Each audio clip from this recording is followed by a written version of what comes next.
જોઈએ અગત્યના સમાચાર। એમએસ યુનિવર્સિટીમાં ફૂડ પોઈઝનિંગનો મામલો। સરોજની દેવી હોલ ખાતે થયેલા ફૂડ પોઈઝનિંગના મામલે એબીવીપીનો દેખાવ।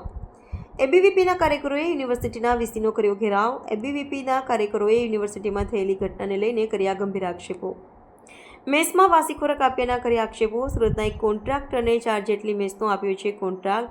ગતરોજ મેસ ચાલુ કરવાનો કોન્ટ્રાક્ટરનો પ્રથમ દિવસ હતો। ભારે સૂત્રોચ્ચાર સાથે વીસીને આદનપત્ર આપ્યું। मैनेजमेंट विद्यार्थियों के सम्मान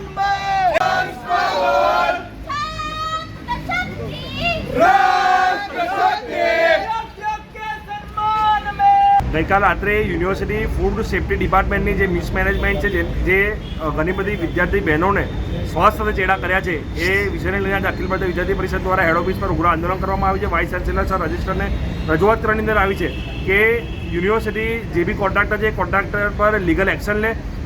ભૂતકાળની અંદર આવા ઘણા બનાવો બન્યા છે, પરંતુ યુનિવર્સિટી ક્યાંક ને ક્યાંક કટકી લઈને પણ કાં તો કટકી અપાવડાવીને પણ એ વિષયોને દબાવી દેવામાં આવતા હોય છે। એ વિષયને આ વખતે દબાવવામાં નહીં આવે। જ્યાં સુધી વિદ્યાર્થીનીઓને ન્યાય નહીં મળે, જ્યાં સુધી કોન્ટ્રાક્ટર પર લીગલ એક્શન લેવામાં નહીં આવે, ત્યાં સુધી વિદ્યાર્થી પરિષદના કાર્યકર્તાઓ હેડ ઓફિસ પર બેસવાના છે।